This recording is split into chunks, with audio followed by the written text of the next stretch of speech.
எல்லாருக்கும் வணக்கம். என்னுடைய பேர் வேலாயுதம் பாஸ்கரன். நாங்கள் இந்த மாவீரன் நாளை முன்னிட்டு தரவை மாவீர திருமணத்துக்கான சிரமதான பணிகளை பொதுமக்களுடைய உதவியோடு சிரம பணிகளை செய்து கொண்டு வந்த நாங்கள் நேற்றைய தினம் பிற்பகல் 3:30 மணி இருக்கும் என்னுடைய வீட்டுக்கு முன்னால் மோட்டார் வெஹிக்கிள் சிவில் உடையில் 2 பேர் வந்தாங்க. வந்து கோன் அடித்து கூப்பிட்டு பாரதி வீதி எதுன்னு கேட்டாங்க. அப்போ நான் சொன்னேன் இதுதான்னு சொல்லி. பாஸ்கரன் ஆறுன்னு கேட்டாங்க. நான் தான் சொன்னேன். ஓகே, உங்களோட நீங்களா தலைமை தாங்கி இந்த மாவீர நிகழ்வை செய்கிறீங்கன்னு நான் சொன்னேன். இல்லை, பொதுமக்களுடைய ஏற்பாட்டில் தான் இந்த முறை செய்து கொண்டு இருக்கின்றாங்க துப்புரவு பணிகளை.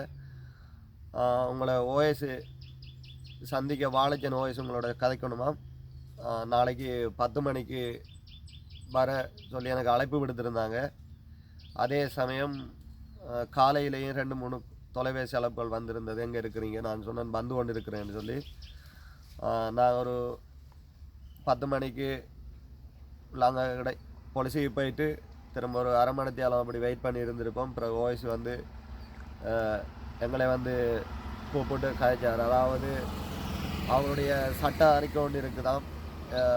அதாவது 2011ஆம் ஆண்டுக்கான ஒரு அறிக்கையை ஒன்று எங்களுக்கு தந்திருக்கிறாங்க.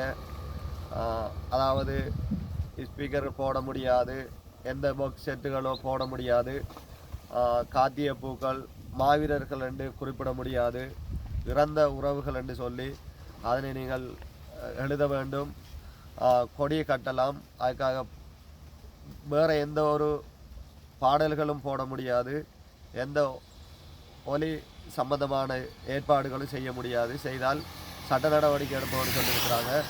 இன்னொரு விடயம், இந்த எனக்கு கோட்சில் இருந்த ஒரு கடிதம் தருவாங்களாம். எவ்வாறு அதை அந்த செயற்பாடுகளை எப்படி செய்ய வேண்டும், அந்த சட்ட அறிக்கை சம்பந்தமான கோட்ஸ் ஆர்டர் ஒன்று எனக்கு தரப்படுமான்னு சொல்லி அனுப்பப்பட்டிருக்கிறோம்.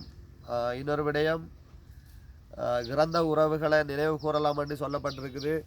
அதே போல தான் இராணுவத்திலையும் இறந்திருக்கின்றாங்க, ஜேவிபிலையும் இறந்திருக்கிறாங்க, உங்களுடைய விடுதலை புலிகளையும் இறந்திருக்கின்றாங்க. அதனால் நினைவு கூற முடியும். அதுக்காக பறவைக்கு முன்னாடி இராணுவ முகாம் இருக்கிற காரணத்தால் நீங்கள் எந்த ஒரு ஒலிபெருக்கிகளையும் பாவிக்க முடியாது. கொடிகளை புலிக்கொடிகளை எதுவும் இல்லாமல், எந்த கொடிகள் தேசியம் தான் சார்ந்த இதுகள் இல்லாமல் இந்த நினைவு நாளை செய்ய வேண்டும் என்று சொல்லியிருக்கிறாங்க. கடைசி வரைக்கும் இப்போ கோட்ஸ் ஆர்டர் ஒன்று வரும் என்று சொல்லப்பட்டிருக்குது. அது எவ்வாறு அமைய போகுதுன்னு தெரியலை. இன்னொரு விடயம், தற்போது இந்த மக்களால் தெரிவு செய்யப்பட்டிருக்கின்ற அனுரகுமார திசாநாயக்க கௌரவ ஜனாதிபதி அவர்களுடைய உரையில் சொல்லப்பட்டிருக்கின்றது, இறந்த உறவுகளை யாராக இருந்தாலும் நினைவு கூற முடியும் என்று சொல்லப்பட்டிருக்கிற இந்த நேரத்தில் இப்படியான ஒரு இந்த நேரத்தில் வந்து இப்படியான ஒரு சட்டத்திட்டங்களை வந்து எங்களுக்கு சொல்லப்பட்டிருக்கிறது. அது அப்படி செய்ய முடியாது, இப்படி செய்ய முடியாது என்ற ஒரு நிபந்தனைகளை எங்களுக்கு விதிச்சிருக்கிறாங்க. இது எவ்வாறு அமைய போகுது, அதுக்கான இந்த எங்களுடைய தமிழ் தேசிய அரசியல்வாதிகளும் இன்றைக்கு எங்களுடைய மக்களால் தெரிவு செய்யப்பட்டு